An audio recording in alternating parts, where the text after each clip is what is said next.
Hey everyone, how's it going? Welcome to another Last Cloudia stream slash video.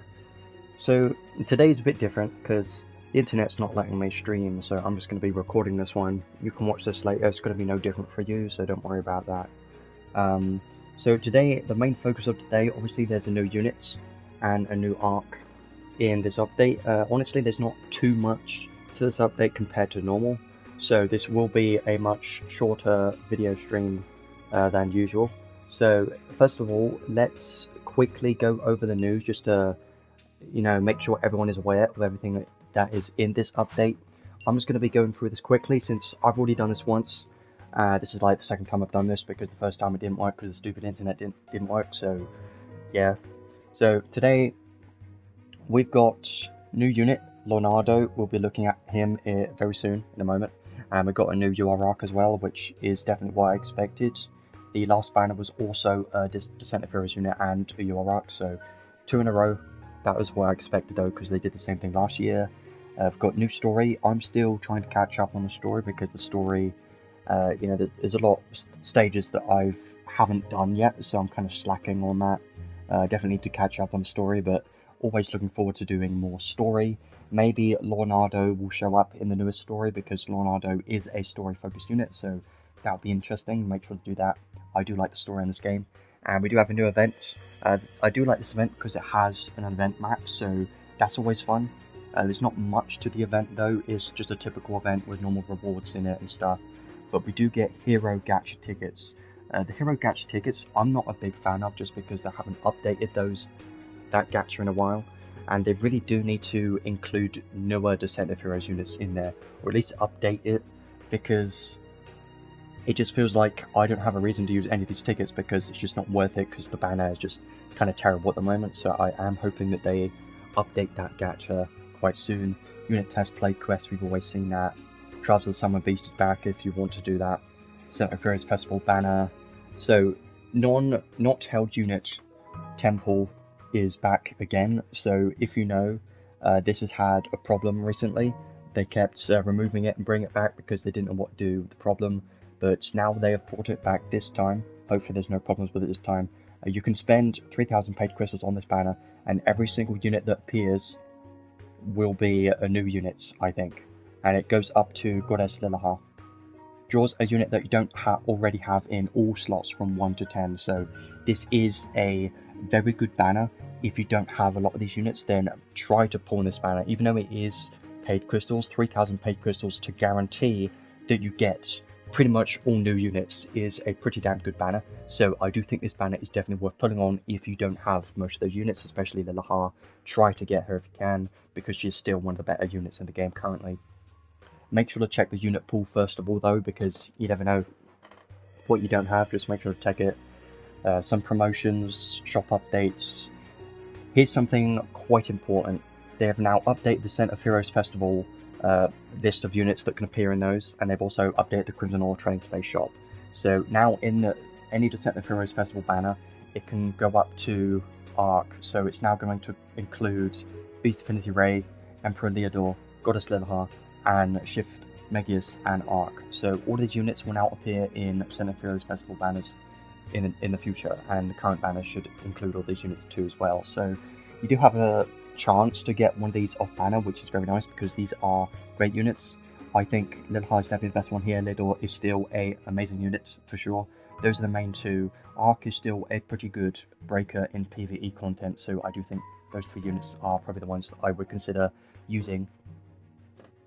And also in the Crimson Ore Trading Space, the same units, you can now get their paid equipments. So I highly recommend to get Goddess Lilaha's paid equipments because her staff and her robe are both very strong, and she's still an amazing unit and one of the better mages in the game currently. So she's still the best mage in the game at the moment. So I do recommend to try and get her paid equipments if you can. She's used a hell of a lot, so it is definitely worth investing some of your Crimson Ore to get her paid equipments, so they're very good. I myself ended up getting Arc's sword and Leodor's accessory because I think both of those are pretty useful too. Some bug fixes and the price change, I'm never a fan of this. They've increased the price of the crystals in my country and that just kind of sucks, so I'm just not going to be buying anymore. in my country, I'm just going to be using a different country account because I just think it's ridiculous. The amount of money you have to spend to get the crystals now is stupid. So this update, yeah, there's not much to this update. It's kind of short, but you know, some new story is always appreciated because I do love the story, and some added additions to the criminal training space and stuff is very nice. So I'm gonna leave it there for the maintenance notice. That's the news. There isn't too much here. It's basically just that maintenance notice. There's not too much else at the moment. So now let's go over to the gacha and have a look at the unit and the arc. So first of all, Lonardo is the unit today. He is a story unit. He does appear in the story, but I'm not completely caught up with the story yet, so there might be some things about him that I don't know yet at the moment. I am trying to catch up on it. He is a soldier type unit, and he's an ice physical damage dealer that uses sword, of course. Stats looks pretty nice. Does have some high strength and defense. Mine's pretty good too. Attribute resistances are looking pretty solid on him, I think. He's got 15 to fire, ice, earth, and dark, which are actually pretty nice. He does have minus 20 to thunder, which isn't really a big deal because there isn't that many thunder damage dealers in PvP currently, so I don't think it's really that much of a deal breaker, really. Like, minus 20 to thunder doesn't really matter too much, but the rest of the resistances do make up for it, I think. Now, his element resistances look pretty good for a physical damage dealer. He has resistance to curse, which is definitely what you need for a physical damage dealer for sure. And he's got nil to stun and nil to illness. These are very nice. Having nil to stun, I think is great. Resistance to curse, amazing. But it could have been nil to curse, that would have been even better. But having some resistance is still pretty nice. Weak to curse, I mean silence doesn't really matter because silence means you can't cast your magic spells, but he doesn't have any anyway, so this just doesn't matter at all because he's just a physical damage dealer. So these element resistances are pretty damn good for a physical damage dealer. Let's go over to his skills next. So first of all, his skill 1 is a frontal long range ice combo attack. Pretty basic, but the main thing to note about this is it is a long range attack, so you should be able to use this anywhere on the map. And it should be like a piercing attack. We've seen a lot of attacks like this, and they are always pretty damn useful because you can use them anywhere and they pierce enemies and it just shoots out a thing and does something, right? It's kind of the easiest, most simple way I can say that. But yeah, his skill 1 is 6 hits, which is honestly kind of average. It could have been 8, that would have been a better number. But 6, kind of low, but it's alright, I suppose. It could have been better than that. Skill 2, forward dash to close in for a medium area ice combo attack. This does have a dash to it, so I would assume that it has some lunge to it, so it would have some range to his skill 2. His skill 2 only has 9 hits, which honestly 9 hits isn't very much. 9 hits is kind of low for a skill 2. I wish it was a bit higher than that because we've seen a lot higher than that in the past, and it's just 9 is kind of low for a skill 2, so not a huge fan of that. The hit count difference between skill 1 and skill 2 is only 3 hits, which is kind of surprising to me. Skill 3, forward dash to close in for an aerial wide area ice combo attack. This skill does look nice. I hope it launches enemies into the air and does some stuff like that because they are always pretty fun skills, and they can enable like sky high skills. I do like those. Kind of like Skiro skill 3, Zero skill 3. It's pretty nice. But I haven't properly looked at Lonardo's animations yet, so I can't really say. So his skill 3 is 15 hits, which is honestly quite low for a skill 3, so don't expect much for DPS, I guess, because his hit counts are not very high. For a skill 3, usually we are looking at 20 or above for a skill 3, but because he only has 15, I just think it's not going to be that great for hit counts. For DPS in general, it's probably not that great. And with his special, there isn't anything crazy about this. It just does a powerful ice combo attack to one enemy. So one enemy single target specials are not my favorite. I'm not really a fan of those just because I prefer ones that allow you to hit multiple enemies. They're a lot more useful. His special is 50 hits, so I mean kind of average hit counts, doesn't really matter too much. Overall his skills, I mean they look okay. I am looking forward to trying them out a bit later on in this video to properly see how these play out. But having a long range skill 1 is my most favourite thing here so far. and the fact that his skill 2 and skill 3 also has a dash does mean that it has some lunge and some area to it, so I do think that's quite nice for those skills. So let's leave it there for the moment and go over to the traits. So his trait 1 is a lot more of a basic trait 1. He has a continuous Grand Brave and haste effect, which is very nice. So keep in mind, when you're building him, remember that he has Grand Brave in his trait. It won't show up on his skills because he has it in his trait. That's quite important when building him. Just make sure not to use Brave because he already has it. When equipped with only one weapon, so he will be locked to single wield only, then skill and special damage plus 50% and damage cap 70,000. So the skill is applied to skill and special damage and cap, so that's pretty nice. It doesn't apply to his normal attack, so his normal attacks won't get any boost here, but this is expected for a trait 1. Usually units have a trait that gives them physical or skill damage and some damage cap. That's always expected, but it's nice to have. Here's the most interesting thing about his trait 1. So when skill attacking enemies that have ice resistance -30 or less, then there is a chance to give freeze. So I just want to talk about this a bit more for the moment. So first of all, the enemy has to have -30 or less ice resistance. Now if you really think about that, that is kind of difficult to reach -30 ice resistance in most cases. Let's say a boss already has +50 to ice resistance.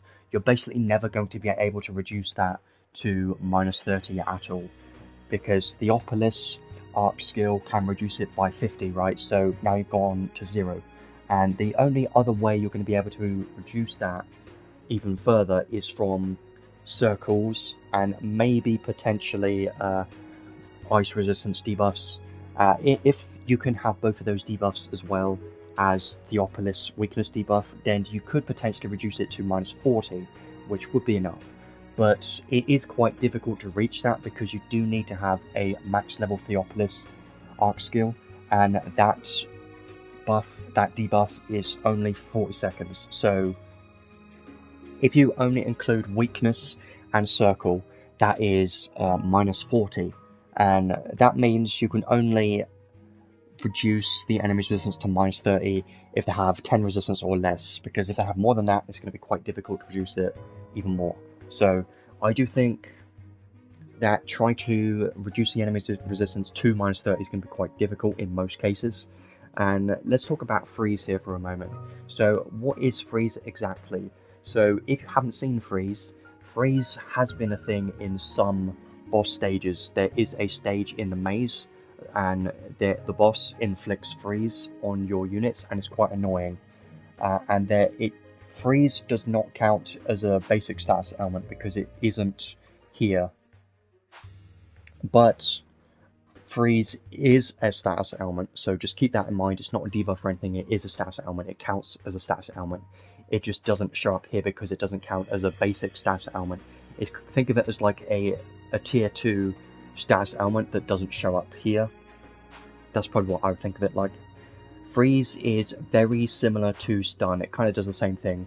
The unit doesn't move, it can't use any skills or anything, they're just frozen in place. So it is very similar to stun. It's basically the same thing as stun. So I do think freeze is a good element for sure, but the thing about it is, how useful is this really going to be? Because how often can you make the enemy -30 to ice or less? You know, you've got to think about that. And also, what is the chance of freeze? And you could just try to stun the enemies instead. But I think the main use for this maybe is in PvP. You're not really able to increase your freeze resistance because there aren't really that many ways to increase your freeze resistance, right? So in that sense, yes, freeze could potentially be powerful, but the reason why I don't think it's going to be overpowered or anything is because the enemy has to have -30 ice resistance, and that's just not always going to happen. So I think this could be interesting to mess around with freeze and build a team focused on freezing and stuff. Could be fun. I just don't think it's going to change anything. It's not going to make anything stupid broken or anything like that. I think it's going to be fun, and it can be strong in certain scenarios, but I don't think it's going to be anything stupidly broken. And one final thing I want to mention here about freeze is there is a chance that every single boss in the game already has some freeze resistance, and the game just won't tell us because it doesn't count as a stats, as a basic stats element here. So you can't really see what the enemy's stunt freeze resistance is.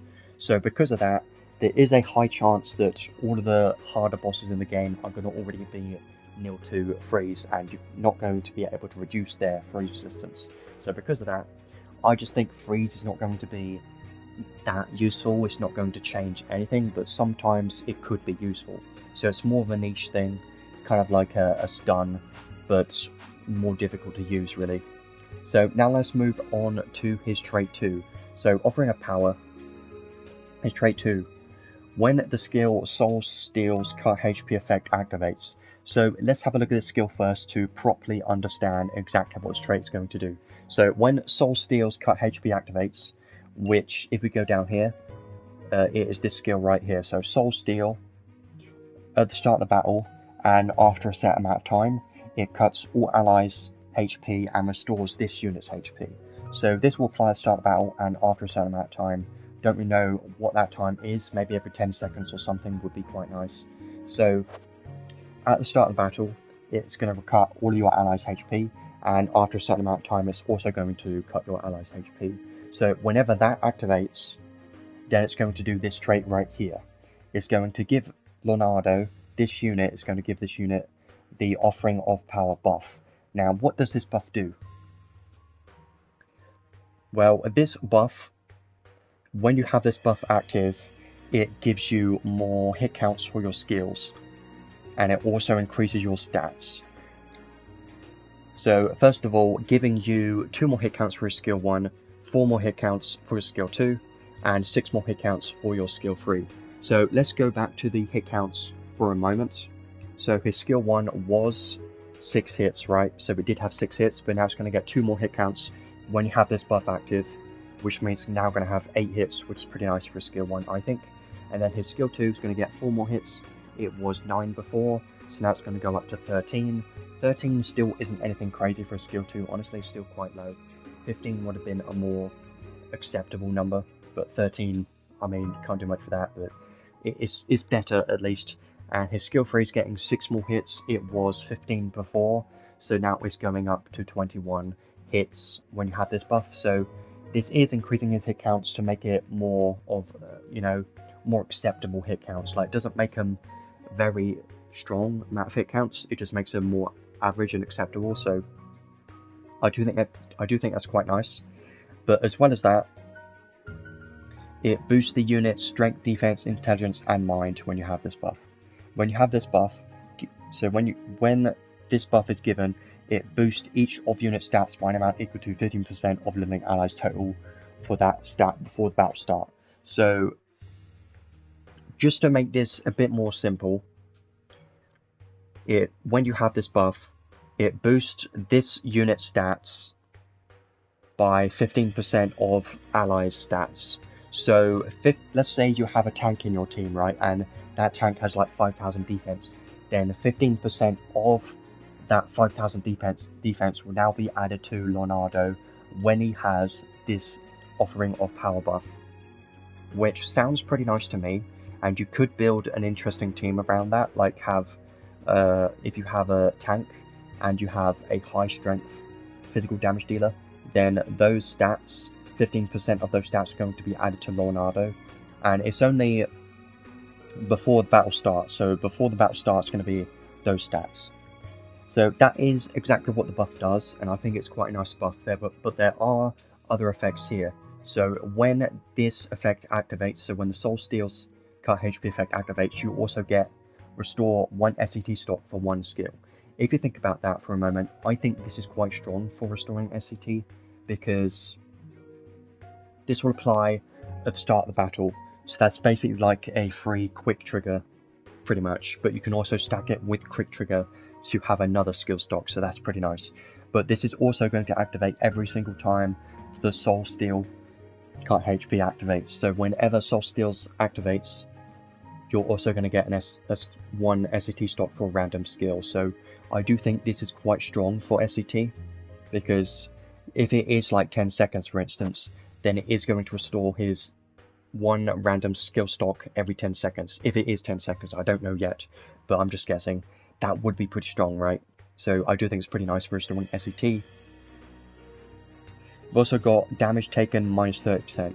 So this is a new sentence, so I would assume this damage taken minus 30% is just active all the time, which is nice. It's all damage taken, sure. Boost unit strength, defense, intelligence, and mind is another line as well, so it's pretty nice.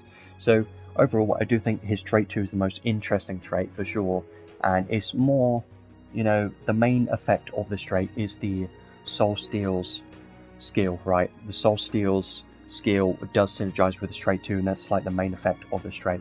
I do think it's quite a nice trait. It has some very good effects on here, restoring 1 SCT stock and increasing his skill hit count and increasing his strength, defense, intelligence, and mind based on 15% of the stats of living allies' total stat, right? So I do think it's pretty nice. It's pretty good. Some nice traits here. So now let's go over to the skills. Let's move over to the skills. So he does have an anima actually, so the silence weakness might be a problem if you care about his anima. Let's see what the anima does though, first of all, and you can probably just use this at the start of the battle anyway, so as long as he doesn't get inflicted with silence at the start of the battle, he should be able to auto cast this and should be fine. All enemies ice damage taken plus 30%, that's pretty good, and damage cap taken plus 5,000. That's pretty great. I'm wondering if the damage cap taken is all damage cap or if it is only ice damage cap taken. Because it says all enemies ice damage taken plus 30% slash damage cap taken plus 5,000. So I don't know if that means ice damage cap taken plus 5,000, that would make sense. But if it is damage cap taken, like all damage cap taken plus 5,000, that would be pretty damn strong. Because that would apply to every single damage type, so you can enable dual wield type units in your team, or you can even enable Lilahar, for instance. That would be great. I think that could potentially be quite strong if that's the case. But even if it's only ice, applying to ice magic for Lilahar could be pretty nice. SCT recovery speed minus 15%. The SCT recovery speed cut effect only active in arena and guild battles, of course. Won't stack with animas. You know how animas work. I do think this anima's quite strong. You can build a full ice team with this and enable your ice damage dealers like 0, or if you build a ice mage Lilahar could be pretty nice, or a Zekka's 4-gate ice mage could be pretty fun. So you could have some ice team with this guy with his anima. It could be pretty good. And even Summer Sarah, because she has an anima as well to reduce ice resistance. I know it won't stack with this anima, but because it reduces ice resistance, it could be a good team that I'm thinking about. But if you don't want to use her anima, or if you're just using a different team, this anima is pretty strong, and it does enable his own damage as well, because all ice damage taken and damage cap. I think it's a pretty nice anima for sure. Now, the rest of his skills, he has a lot of max skills here. He's got HP up max, attack up max, defense up max, and fighting spirit max, which is strength and HP 15%. Pretty nice skills here for stats. Should have some pretty good stats, I think. Nothing incredibly crazy though. Critical up 2, nice, and Proud Force for some healing is pretty good. Divinity Buster. So he has Divinity Buster. He doesn't have any other Slayers, I think, but Divinity Buster is a pretty nice one to have. So physical attack, special counter, they get anti-god type, dragon, spirit, and undead slayer. So a very nice skill. I think God Slayer is the most useful one here for sure. Dragon, spirit, and undead, not as useful most of the time, but they can sometimes be useful. The Dragon Slayer can help against any enemies that's using Rainical in PvP, but Divinity Buster in general is just a very good one for PvE, because a lot of bosses in the game are these types, especially god types, so I do think having Divinity Buster is pretty nice. Awaken 2, very nice, because it's currently not a teachable skill yet, so I do like having Awaken 2 on a unit, it's pretty nice. Pride 2 Again, it's another skill that is currently not teachable, so it is a very nice skill to have on the unit. Ardor, a nice one to have for more crit rate. Ice Mega Drive, more damage and damage cap, very nice. Ice Attack raise 4 as well, more damage and damage cap, great. Ice Enhance is more ice damage taken, more ice attack damage, I mean, and you take less magic damage by 15%. It's a very nice skill. I use this quite often for the magic damage taken minus 15% effect. It's pretty good. Ice critical rate, ice critical raise gives you more crit rate and critical damage. Pretty nice for your ice attacks for sure. Ice weak point breakthrough. I did expect him to have something like this because he does kind of want to reduce the enemy's ice resistance by as much as possible, so it makes sense. When you have one weapon, which you will have all the time, I don't recommend dual wield. Dual wield just won't work with this guy. He just gets more damage cap when he has one weapon with his skills. That's nice. Physical weak point boost to get more damage when hitting a weak point, sure. Goddess Kiss. I do love this skill because this does help if you want to put on Honey Elixir or any spell, but because he does have weakness to silence, it may not be the best idea to make him an SCT battery unless you want to increase his silence resistance, maybe. Blessed Speed is more movement speed, always like having that. Diablos is a great one to have, I do love this one. Skill attacks have a chance to greatly reduce defense, which is basically the same thing as piercing, but it also can apply to attribute resistances, so this is a very nice one for sure. And it is another skill that is currently not teachable, so it is a very nice skill. Two-handed sword, more damage and crit rate and damage cap, very nice skill to have, again, love that skill. Two-handed sword boost 2, gives 20% damage, 6,000 damage cap, and two-handed sword boost 4, gives you 30% damage and 12,000 damage cap. Pretty nice for damage and damage cap here so far, looks pretty good. Sword boost and sword high boost, interesting. He doesn't have any sword mega or giga boost, which is interesting. I thought he would have those though, but having sword and high boost is still nice for damage. Cloves high boost, so ideally you would like to have some cloves equipped on him because this will give you 10% physical damage. So if you don't have cloves, if you use an armor for instance, then you're losing out on 10% physical damage. So even if you don't have a good set of cloves, I would still recommend to use cloves because you're getting 10% physical damage from this skill. Armor HP plus 3, some more HP, always nice. Extra weakness attack during anti-type effect and attribute weakness attacks, there's a chance to have an extra attack. Effect does not stack with itself, so if you're doing anti-type and attribute weakness at the same time, it's not going to stack. But it is still very nice because you do want to try to hit their weaknesses as much as possible because he does have a couple of skills aimed towards hitting weakness, like physical weak point boost and the damage cap boost, and his trait for freeze and stuff is pretty nice. So I do like this skill. Now we get on to his unique skills down here. We have already seen what Soul Steal is, but just to clarify what this does again, battle start and after a set time, it cuts all of your living allies' HP and it restores this unit HP. So whenever this activates, it does proc his trait 2 if you remember. So I would recommend to keep it on because if you remove this, then you're basically missing out on his entire trait 2 pretty much. Well, most of it at least. So I do recommend to keep it on. It does sound like a bad skill because it does nothing by itself pretty much. It just enables his trait 2, so that's why it's useful. Biofreeze, this one's nice. Battle start, give all enemies an ice resistance minus 20% 20 debuff. That is very nice, minus 20 debuff for ice. We don't have many ways to reduce ice resistance and to inflict an ice resistance debuff, so that is quite strong and does help him to, you know, reach his minus 30 to inflict freeze, so I do think that's pretty nice. When equipped with only one weapon and hitting an absolute weakness with ice, then 20,000 more damage cap. Okay, so even more damage cap locked behind hitting weakness. You can see here there is kind of, you know, a synergy here. Like, they want you to try and hit the enemy's weakness as much as possible.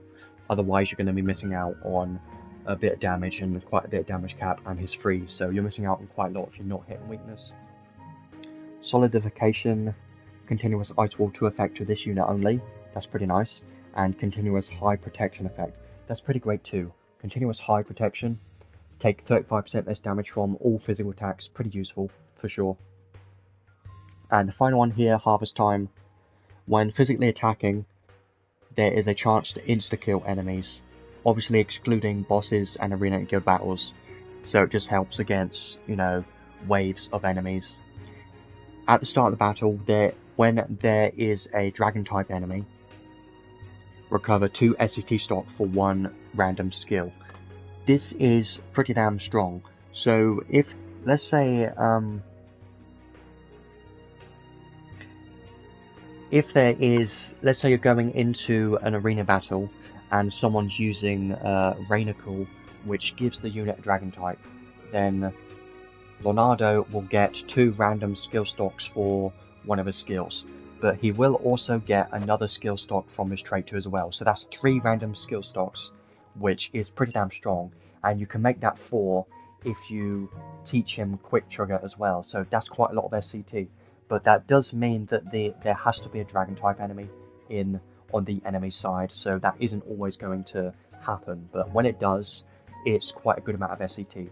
And if this can proc on your skill 3, just restoring all of your skill 3 is going to be quite strong, so I do think this is a nice skill for sure. Now we can go over to the 6 enhanced skills down here. So single wield, when you only have 1 weapon, physical damage cap 15,000, take 10% less damage. Sword mastery is when you have sword equipped, 10% more damage, 5,000 damage cap, but if you have 1 weapon, it's 10,000 more damage cap. Okay. SCT recovery speed plus 10%, I love that, because he does have haste as well, so having this with haste is pretty nice. When hitting a weakness with attribute, then 30% more damage, basically the same thing as physical weak point boost, it's just the same thing, exactly the same thing, but just on transcend instead. And ice weak point breakthrough is the same thing as the one up here too, but just on 6 enhance, which gives him more damage cap. So overall, I do think this kit looks pretty nice, but one thing I have to mention is they want you to hit the enemy's ice weakness, because if you don't, a lot of his kit is lost and he's losing a hell of a lot of damage cap and quite a lot of damage, and you can't freeze if they don't have -30 either. So because of that, I don't think he's going to be a unit that you can use everywhere, because he's going to be losing out on quite a lot if you're not hitting their ice weakness. Obviously, he can be used even if you're not hitting weakness. I just think his main use is definitely going to be targeting the enemy's weakness. So if the enemy doesn't have a weakness, I think it's going to be, you're probably just much better off using a different unit instead of him. There are definitely much better options than him. But if the enemy does have ice weakness, or if you can reduce their resistance enough to make them weak to ice or -30 to ice, then that is when he starts becoming pretty good. So far he looks like a pretty good damage dealer, honestly, like he has quite a lot of damage. But it is locked behind hitting weakness, and if you can't hit weakness, I don't recommend using him. But if you can hit weakness, I think he's going to be a very strong damage dealer if you can hit weakness. I don't think it's going to compare to Zero in terms of damage, because Zero has an incredibly, you know, strong amount of damage, right? And he's got the UR arc, which increases his damage even further, and his paid accessory and stuff like that. So Zero has outside things to increase his damage even more. But Lonardo, his kit alone does look pretty strong, and he does have some nice SCT regen, you know, skills in here, which I do think is quite useful. He can increase his skill hit counts, increase his own stats based on allies' stats, and you know, the chance to freeze will be quite interesting to mess around with, and he's got quite a lot of damage here, so I do think he'll be quite useful. But do I think he's going to be a meta PvP unit? It's very difficult to say at the moment, because I haven't tested him in Arena yet, so it's really going to require testing. but I do think he will be able to enable ice teams. So you can put Lonardo with Zero, and it's going to be quite a good synergy. And even Lonardo with Summer Sarah is going to be quite a good synergy as well. And even Sekus Foregate is going to be a good synergy as well. So you can have quite a good ice focus team with Lonardo, and he will be quite useful for those ice teams. And that's just his main use, I think. But outside of ice focus teams, I don't think it's going to be anything crazy. But maybe I'm wrong. We'll have to wait and see on how strong he is really. But 100%, his main use is hitting weakness. And if he can't hit weakness, I don't think he's worth using. But that's going to be down to testing. I will come back to him a bit more later on. We will talk more about him later. Let's go over the arc next. So we've got 4 advocates of Lilahar. So these are 4 advocates. This unit at the back we still don't have released yet, but we've got Lily, Melee, and Labref in here. So let's see what this arc does first of all. Arc trait. So light/dark skill and magic damage plus 35%. It's pretty nice because it applies to light and dark skill and magic, so you can use this on a mage or a physical damage dealer. It's pretty nice for that. Battle start. It boosts light and dark damage cap based on the number of god type allies in your team. Interesting. So if you want the maximum damage cap boost here, then make sure to put on god mimicry if your allies are not a god type, if you care about the damage cap here. So this is going to be for PvE. If you want the damage cap, make sure to use god type units, but even if you don't, just put on god mimicry on your support or any unit that doesn't have god type, because that's going to give you more damage cap. You don't have to, but if you want the damage cap, then you're going to have god type allies. Damage taken from non-god types, minus 20%. That's quite a lot from non-god type enemies. That's pretty good. Battle start, there is a chance to give all enemies the Toll of Faith debuff. I wonder what the chance is. I hope the chance is quite high, like 50% or something would be good.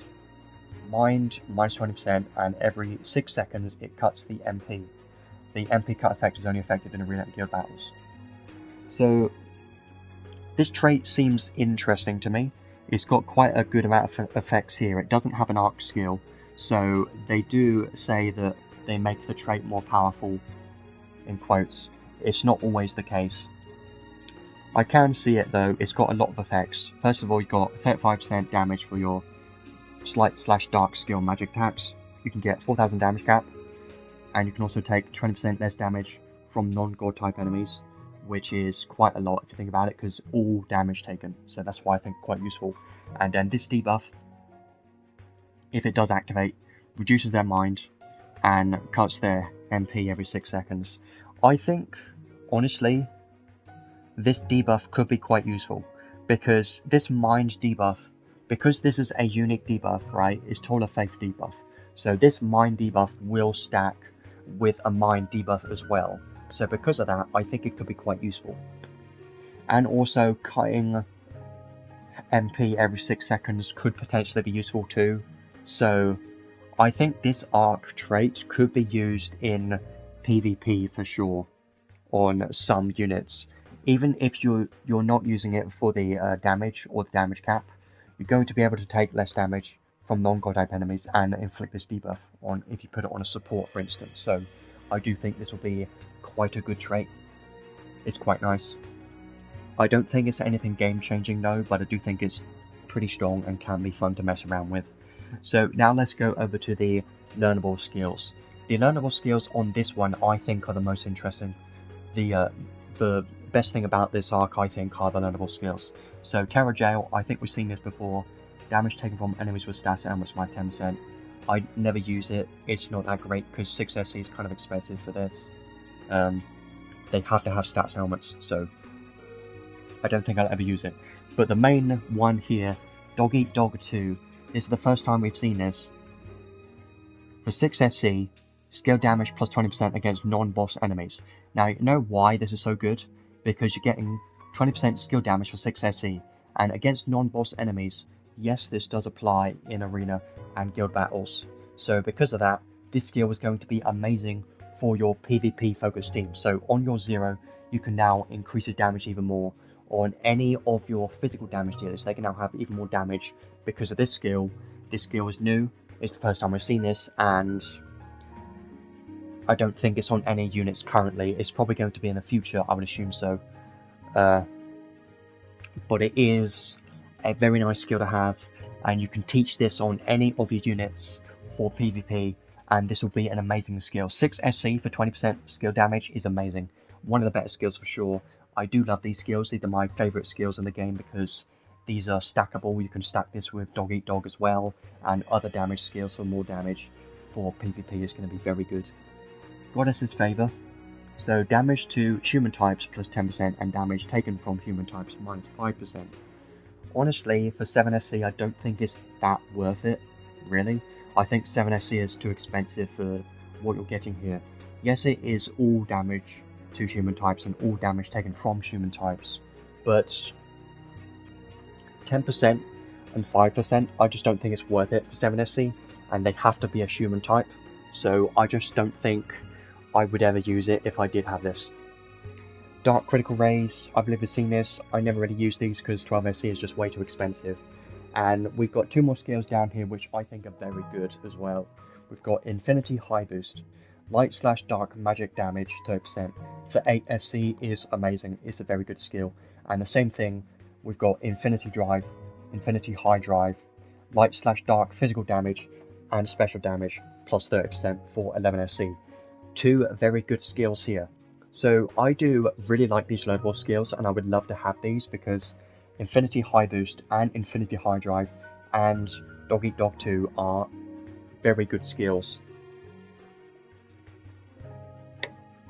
Most units in the game don't have these skills, and because of that, they can be stacked and they can increase your damage even more, and that's why I think these 3 skills are very strong, and I would love to have these 3 skills for PvP. But if you don't care about PvP as much, then I think it isn't as useful, I think, because they're just giving you damage. And yes, damage is good in PvE, of course you need damage, but it's less useful, you know, because damage in PvP is always more important because we've got a lot of very tanky tanks in the game right now.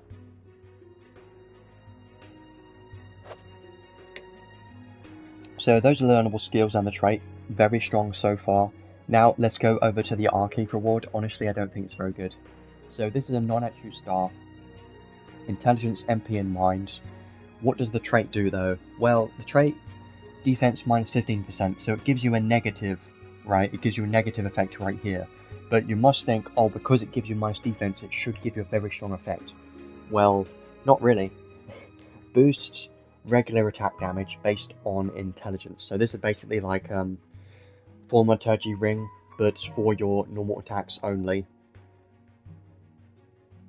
All attribute magic damage, cap, plus 2000. Honestly, I think this staff is quite terrible, because the only thing you're getting from this is less defense, and more damage cap for your magic, and boost regular damage based on intelligence. I don't think it's very good. I think it's terrible. It's a very bad staff. I would never use it, honestly, unless I really wanted the boost regular attack damage based on intelligence. That's probably the only time that I would use it, if I wanted to have more damage on my regular attacks based on intelligence for Goddess Kiss props, but that's kind of it.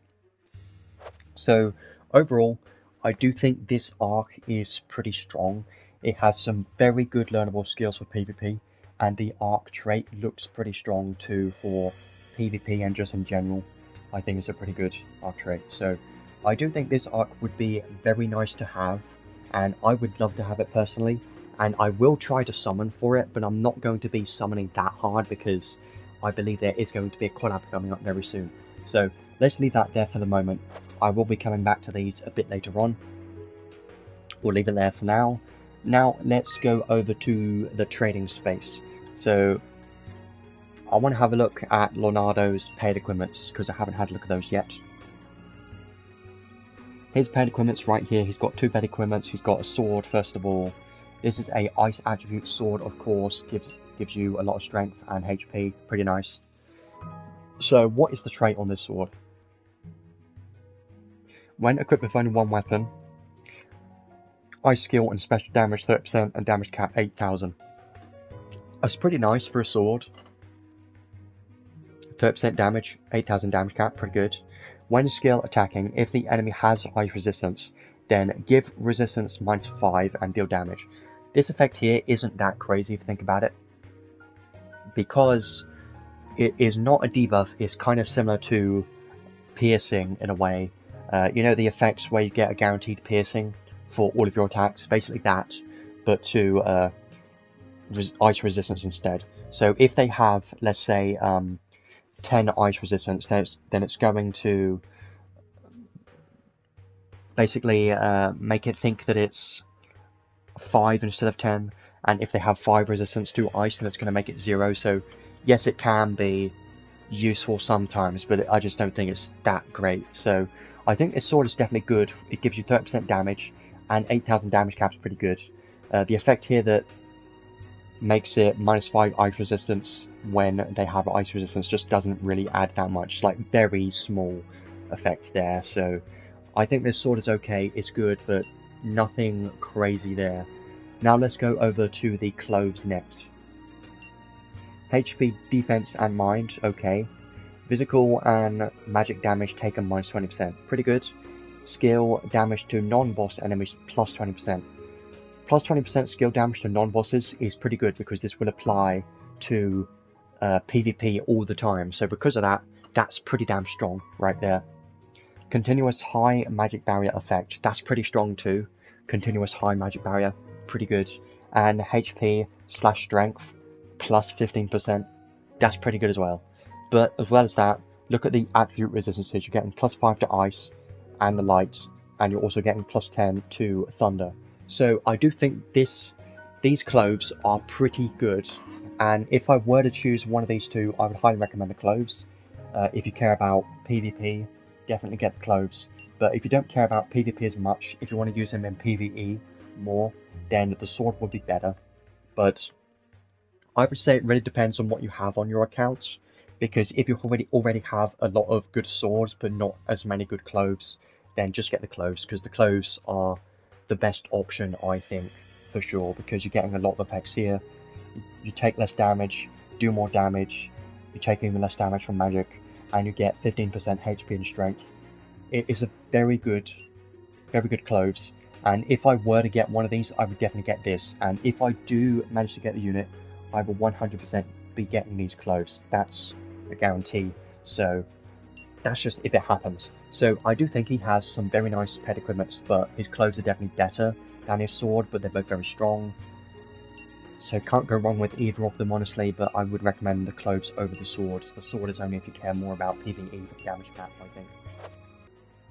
So in regards to the unit, Lonardo, he does seem like a pretty good unit. Of course he's going to be quite useful, but the chance to freeze doesn't seem that high at the moment, and there isn't any way to increase the chance to freeze, right, because reducing their ailment resistance doesn't really apply to freeze because it doesn't count as a basic stats ailment. So freeze, I don't think it's going to be that big of a deal. It's going to sometimes happen, and it'll be nice when it does, but I would say don't worry about it too much. It's probably not going to be a main focus of the units. I think he is going to be useful in PvP. I just don't know if he has enough damage to keep up there, and you know exactly how he's going to work in PvP. It's going to really need some testing for sure, and I am going to mess around with him in arena and potentially guild battles and see how he does there. So that'll be interesting, but that will take some time, and we do have 28 days left for these banners, so you do have some time to decide if you want to try and pull this banner. Currently we've got 2 banners, Descent of Heroes banners. Would I recommend to pull any of these banners? Well, I think they're both good banners, honestly. Like, I don't regret pulling on them because I think they both have useful things on that would be good on the account, but I can see that yes, it is smarter to save for collabs that are coming up, because I know there is going to be one coming up soon. I'll leave that up to you, I guess. I think the arc will definitely be used in PvP, that's why I was trying to get it so badly, because for PvP it's going to be quite useful. But I think from now on I'm probably going to stop worrying about that too much and go more chill in this game, I suppose, and focus on other games. About this banner, Lonardo and the unit both seem useful, so I think it's a good idea to maybe put a couple of summons in this banner. I wouldn't, you know, I think it's okay if you were to do a couple of summons. There's nothing bad about that. For Kaine's banner, I still don't have Kaine, but I think Kaine is solid, but I just don't think she's meta at all. She's not anything crazy. The arc is the better thing on this banner, so I think this banner can easily be skipped because we had a lot of tickets. Well, not a lot, but we did have some tickets to try and get something from the New Year's banner. So because of that, you could have just used tickets to hopefully get something from the banner, and then saved a couple of crystals for this banner, and then the rest of your crystals can be saved for the upcoming collab, I think. So that's probably what I would consider doing. That's probably the smartest play, but obviously I'm not smart, so, you know, maybe in the future, we'll see. I will leave that there for today, and I will add the timestamps well by the time this is uploaded, so you don't need to worry about that. So yeah, I'll see you in the next one. Bye.